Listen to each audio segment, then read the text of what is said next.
ہر لحظہ ہے مومن کی نئی شان نئی آن، گفتار میں کردار میں اللہ کی برہان، قہاریو غفاریو قدوسیو جبروت، یہ چار عناصر ہوں تو بنتا ہے مسلمان۔ محترم سامعین اکرام اور میرے ہم مکتب ساتھیوں، السلام علیکم۔ آج مجھے جس موضوع سخن پر لب کشائی کرنے کا موقع ملا ہے وہ ہے اقبال تیرے دیس کا کیا حال ہوا ہے۔ یوں تو تم سید بھی ہو مرزا بھی ہو، افغان بھی ہو، تم سبھی کچھ ہو، بتاؤ مسلمان بھی ہو۔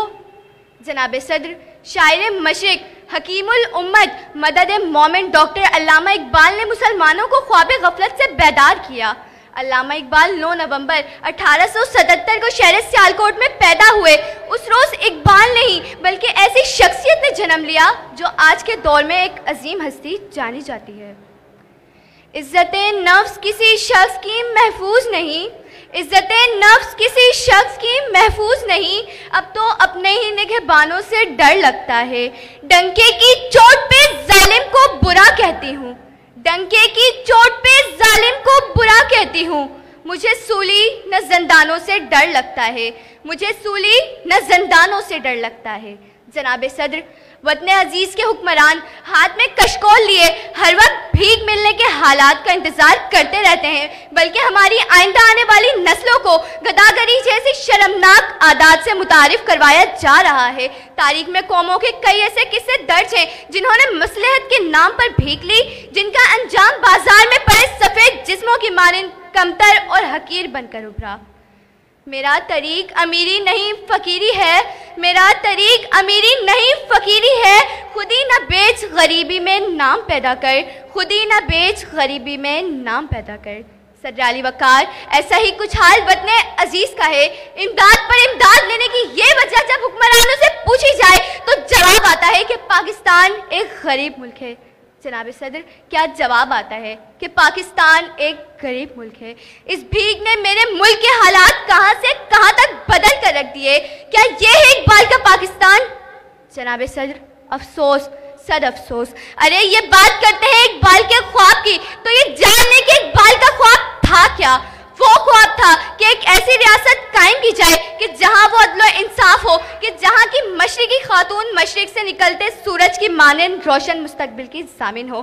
ارے یہ بات کرتے ہیں اقبال کے خواب کی تو یہ جان لیں کہ ہم نے تو گوروں کی پھینکی ہوئی بوٹی کے بس اپنے ہی بھائیوں کی بوٹی بوٹی کر ڈالی، کہ ہم نے تو اپنے ہی لوگوں کو موت کے گھاٹ اتار کر انہیں شہادت کی فضیلت میں لپیٹ دیا۔ صدر علی وقار کہیں پہ میں نے بھوک سے بلکتے ہوئے بچوں کی آوازیں سنی، کہیں میں بازار میں بکتی آدم کی بیٹی دیکھی، کہیں پہ میں نے اولاد برائے فروخت کے نعرے سنے، کہیں پہ میں نے وزیر اعظم کے تن پر لاکھوں کا لباس دیکھا۔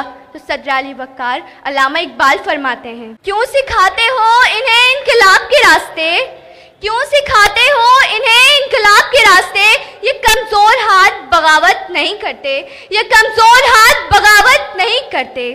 ذلت کی دنیا سے نکل کیوں نہیں جاتے، ذلت کی دنیا سے نکل کیوں نہیں جاتے، یہ لوگ بھی کیا لوگ ہیں مر کیوں نہیں جاتے، یہ لوگ بھی کیا لوگ ہیں مر کیوں نہیں جاتے۔ صدر علی وقار سوچئے، ذرا سوچئے کہ ہم 22 کروڑ مسلمانوں کی قوم نے اس اسلامی جمہوریہ پاکستان کو کیا دیا۔ ارے ہمارا پاکستان پیارا پاکستان کا نعرہ لگانے والوں، بتاؤ کہ قاتل اور مقتول میں کیا فرق رہا، کہ 25 لاکھ محب وطن میں تعلیم کا سوال اور جواب چپ، کہ بینکوں میں پڑے ملک کے اربوں ڈالر کا سوال اور جواب چپ۔ ارے میں سوال کرتی ہوں پاکستان کے ان نوجوانوں سے کہ جسے اقبال نے اپنا شاہین کہا، کہ جہاں اب افغانستان میں، کہ جہاں اب برما میں تمہاری ماؤں بہنوں کی عزت کو تار تار کیا جا رہا ہے تو کرنے دو، مگر تم ذہن و گمان ہٹاتے دیکھتے رہو، کیونکہ تم شاہین اقبال ہو۔ اقبال تیری قوم کا اقبال کھو گیا، اقبال تیری قوم کا اقبال کھو گیا، ماضی تو سنہرا تھا، ماضی تو سنہرا تھا مگر حال کھو گیا، ماضی تو سنہرا تھا مگر حال کھو گیا۔ شکریہ۔